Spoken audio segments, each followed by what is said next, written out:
Imagine a high-stakes game of naval chess. One wrong move, steel crumples, lives might be lost. And that's exactly what seems to have just happened in one of the world's most contested waters. Welcome to the Deep Dive. This week, we're looking closely at the South China Sea, specifically a collision that's really made waves globally. We'll examine China's escalating tactics, these so-called gray zone actions, and the response from the U.S. and its allies. We've sifted through maritime reports, geopolitical analysis, official statements, to give you a clear picture of what went down, why it's so important, and, well, what might happen next. It really is striking, isn't it, how a seemingly routine mission can just explode into an international flashpoint. So, okay, August 11th, 2025, near Scarborough Shoal, which is disputed, of course, you have a Philippine Coast Guard vessel, the BRP Sularan. It's just doing its job, peacefully escorting two small civilian boats. These boats are carrying relief supplies, things for local fishermen, pretty standard stuff. Okay, standard operation, then what happens? Well, then things get tense.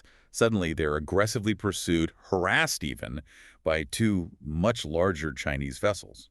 One is a China Coast Guard ship, the CCG-3104, and it starts firing its water cannon. Water cannon against a Coast Guard vessel and civilian boats. Exactly. And the other Chinese ship, it's a massive People's Liberation Army Navy destroyer, hull number 164. So you have direct Navy involvement alongside the Coast Guard. That sounds incredibly dangerous for everyone involved, especially those smaller vessels. Did it stop there? No, it actually escalated in what Philippine officials are calling a sloppy maneuver. The Chinese Coast Guard ship, CCG-3104, accidentally collides with its own Navy destroyer. It hit its own ship.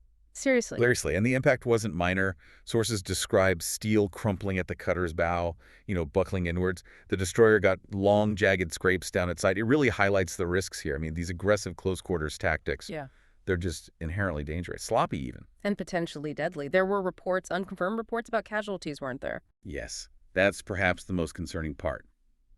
Philippine officials, and also Senator Ping Lacson, mentioned strong indications that maybe 2 to 4 Chinese Coast Guard personnel were killed or went overboard. Went overboard in the collision. That seems to be the implication. Chinese ships were seen doing man-overboard searches right after the incident, which, tends to support those reports. And China's reaction to this? Complete silence, which is telling in itself. The BRP Suluan, the Philippine vessel, immediately offered assistance, radioed them. Standard procedure, right. Offer help. Absolutely. Yeah. But they got no response. Just silence from the Chinese side. They refused the offer. That refusal, that lack of transparency, it speaks volumes. Understandably, this whole thing immediately raised alarms about maritime safety everywhere. And the U.S. didn't wait around, did they? Not at all. It was a very clear show of support for the Philippines. The U.S. Navy quickly deployed 2 warships to the area. The USS Higgins, that's a guided missile destroyer, and the USS Cincinnati, a littoral combat ship. Sending a pretty strong signal. A very strong signal. It shows they can respond rapidly, project power, and stand by their allies, and it hammers home the point. The South China Sea isn't just some regional squabble. This is a critical global waterway. You're talking about, what, $3.4 trillion in trade passing through annually? Wow, that's huge. It's about 1/3 of global maritime trade. So yeah, any instability there affects everyone. Okay, so this collision, it sounds like more than just a one-off accident. Is it part of a bigger picture, a pattern of Chinese behavior? I think it absolutely is. It's symptomatic of China's increasingly aggressive posture and its evolving gray zone tactics. For a while, Beijing seemed to prefer using its maritime militia, fishing boats, ostensibly civilian, for coercion. It gave them a degree of plausible deniability. They could say, oh, that wasn't us officially. Right, keep the state's hands clean, so to speak. Exactly. But now we're seeing a shift. They seem to be adopting a more direct and aggressive strategy using warships. We've seen it elsewhere, too. Think about Second Thomas Shoal reports of increased use of water cannons, even boat axes in clashes. Boat axes. Yes. It signals a definite escalation, a willingness to use more direct force and intimidation, seemingly with less concern for appearances. And underlying all this are China's claims, which seem to fly in the face of international law. Could you break that down? Well, at the heart of it is China's 9-dash line. You see it on their maps. It's this U-shaped demarcation that claims historical sovereignty over, well, virtually the entire South China Sea. Virtually the whole sea. Pretty much. But here's the key point. In 2016, an international tribunal set up under the UN Convention on the Law of the Sea, or UNCLOS, it looked at this claim. And it explicitly rejected China's expansive claims as contrary to modern international law. So legally, the claim doesn't hold water according to that ruling. According to the UNCLOS tribunal, yes. Mhm. But China, even though it signed and ratified UNCLOS, it has just self-servingly rejected the ruling, refused arbitration. So they're essentially saying they don't accept the international legal framework when it doesn't suit them, which, of course, undermines the whole system. It's quite a stance, and it's backed up by massive physical changes on the ground, or rather on the water, this military buildup. Oh, the scale is just staggering. China has undertaken this stunning scale of military buildup. They've literally transformed reefs, some barely above water before, into fortress-like installations. We're talking about a network of artificial islands, something like 3,200 hectares, functioning as military bases. What kind of capabilities do these bases have? Significant ones. Sprawling runways, big enough for large military aircraft, Yeah. including, reportedly, nuclear-capable bombers like the H-6K, which has been seen on Woody Island. Add to that surface-to-air missile installations, anti-ship cruise missile emplacements, advanced radar systems, large harbors. So full-on military outposts. Absolutely. And this directly contradicts earlier promises from Beijing about not militarizing the islands. It fundamentally alters the regional balance of power. It lets China project force hundreds, even thousands of miles from its mainland coast. It paints a picture of, well, increasing confidence, maybe even arrogance, a willingness to use force. I think that's fair to say. These actions show a growing risk appetite, a willingness to use brute force to impose its will. You see a militarily confident China on the march, and part of their strategy is also narrative control. Notice how they just remain silent on incidents like this collision.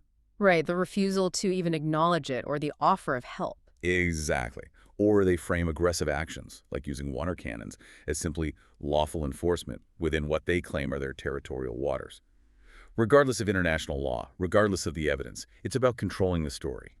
So with China pushing this hard, the Philippines is really caught in the middle, aren't they? Especially regarding Scarborough Shoal itself. They really are on the front line. And their claim to Scarborough Shoal is, legally speaking, very strong. Look at a map. The shoal is just over 100 nautical miles off the coast of Zambales province in the Philippines. That puts it clearly well within the country's 200 nautical mile exclusive economic zone under UNCLOS. Okay, much closer to the Philippines than China. Much closer. China's nearest major landmass, Hainan Island, is almost 500 nautical miles away. Plus, historically, Scarborough Shoal has been a vital source of livelihood for Filipino fishermen for generations. China took de facto control back in 2012, but Manila hasn't dropped its claim, and the international community generally supports the Philippines' position based on the 2016 ruling.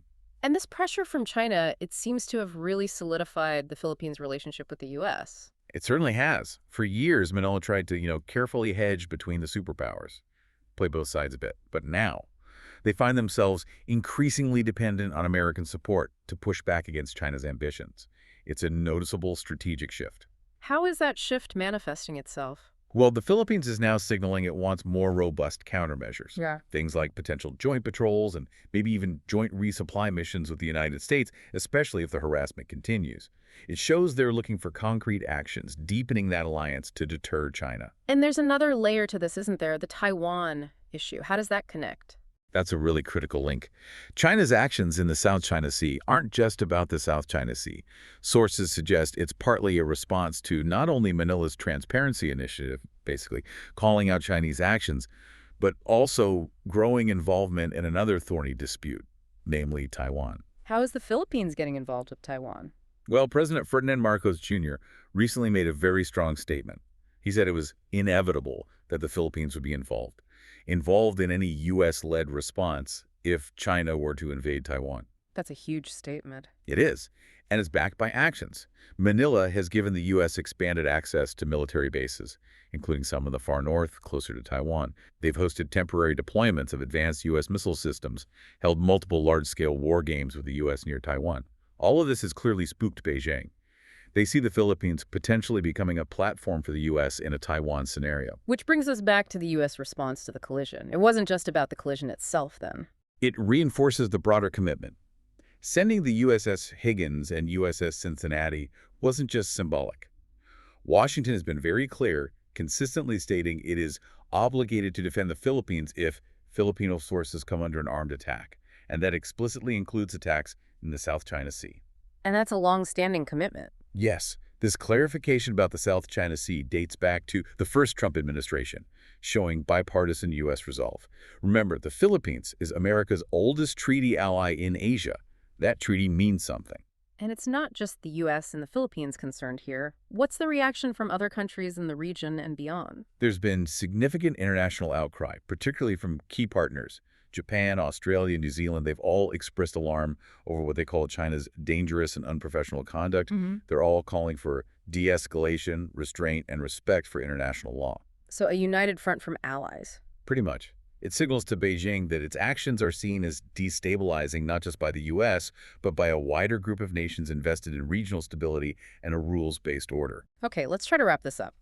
This recent collision near Scarborough Shoal, it really feels like a stark warning sign. It highlights the escalating tensions, China's aggressive tactics, its apparent disregard for international law, but it also shows the importance of alliances like the U.S.-Philippines one, and the need for clear deterrence. Absolutely. Many analysts see this incident as signaling a new dangerous phase in these disputes. There's a sense that China might feel compelled to up the ante to save face, especially after what seems like embarrassing and sloppy maneuvers. The South China Sea really remains this critical barometer of great power competition. What happens here has ripple effects everywhere. Which leaves us with a pretty stark thought to consider, doesn't it?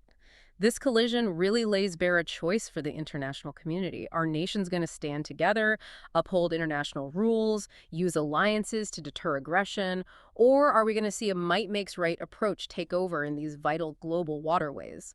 The outcome really could impact global stability and prosperity for everyone. It's something we all need to watch closely.